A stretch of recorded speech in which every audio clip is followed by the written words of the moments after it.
Assalamualaikum warahmatullahi wabarakatuh. Sahabat belajar, perkenalkan nama saya Ari Mustafa dari SMK Negeri 1 Tulung, Kabupaten Klaten, mengikuti pendidikan guru penggerak angkatan 7.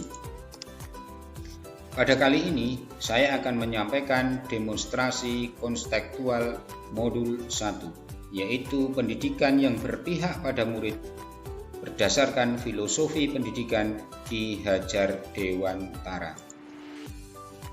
Sahabat belajar, semboyan Ki Hajar Dewantara yang dinamakan trilogi pendidikan, yaitu ing ngarsa sung tulodo, ing madya mangun karsa, tutwuri handayani.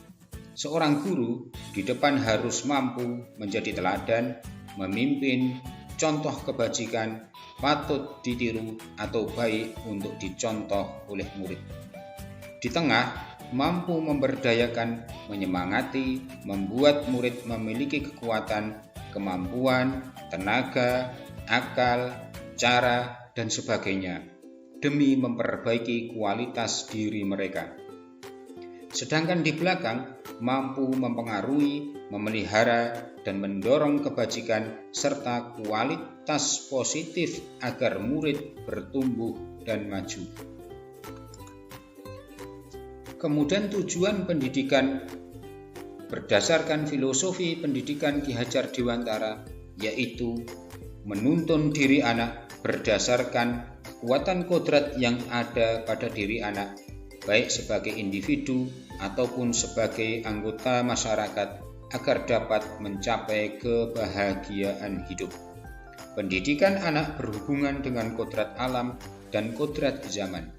Kodrat alam yang dimaksud adalah muatan atau konten pengetahuan yang diadopsi sejatinya tidak bertentangan dengan nilai-nilai kemanusiaan dan konteks sosial budaya yang ada di negara kita. Sedangkan kodrat zaman menekankan pada kemampuan anak sesuai dengan era saat ini, yaitu untuk memiliki keterampilan abad 21. Sahabat belajar, kemudian bagaimana penerapan gagasan atau ide dalam pembelajaran pendidikan yang berpihak pada murid? Maka dengan ini saya mempunyai gagasan untuk menerapkan Merdeka Belajar dalam pembelajaran proyek. Merdeka Belajar dalam pembelajaran proyek yaitu pendekatan yang dilakukan dalam pembelajaran agar murid dapat mengoptimalkan bakat, minat, dan mampu memberikan karya yang terbaik. Kemudian, mengapa hal ini perlu dilakukan? Karena Merdeka Belajar dalam pembelajaran proyek dapat memberikan ide pembelajaran untuk meningkatkan kemampuan peserta didik dalam memecahkan masalah proyek, mulai dari diri, eksplorasi konsep, ruang kolaborasi, demonstrasi konstekstual, elaborasi pemahaman, dan aksi nyata. Tahapan inilah yang dinamakan dengan alur merdeka. Sahabat belajar, berikut ini saya sampaikan tahap dalam pembelajaran yang saya lakukan dengan alur merdeka, yaitu yang pertama, mulai dari diri. Tahap ini, guru meminta kepada murid untuk menuliskan pengetahuan awal yang sudah dimiliki murid atau dapat memberikan pertanyaan pemantik. Kemudian yang kedua, eksplorasi konsep. Pada kegiatan ini, murid melakukan pengumpulan informasi dari berbagai sumber belajar. Contohnya, mencari sumber dari internet, membaca buku di perpustakaan, atau mencari sumber lain yang relevan. Kemudian yang ketiga, ruang kolaborasi.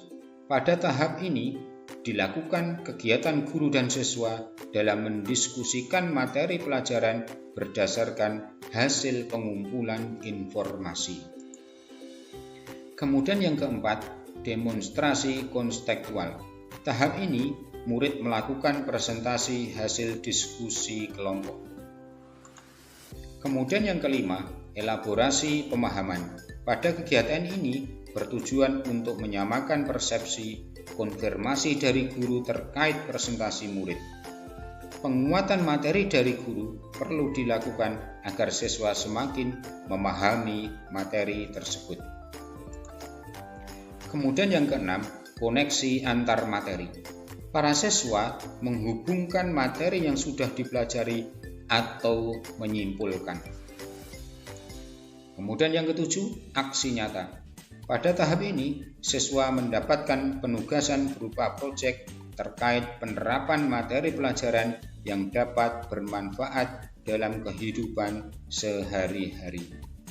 Sahabat belajar, adapun tantangan dan solusi penerapan pemikiran Ki Hajar Dewantara sesuai dengan konteks kelas sebagai berikut.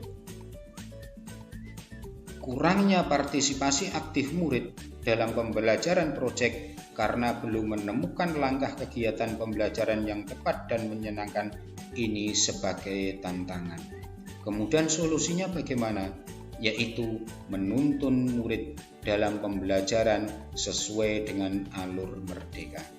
Sahabat belajar, demikian yang dapat saya sampaikan berkaitan dengan demonstrasi konstekstual modul 1. Terima kasih. Wassalamualaikum warahmatullahi wabarakatuh.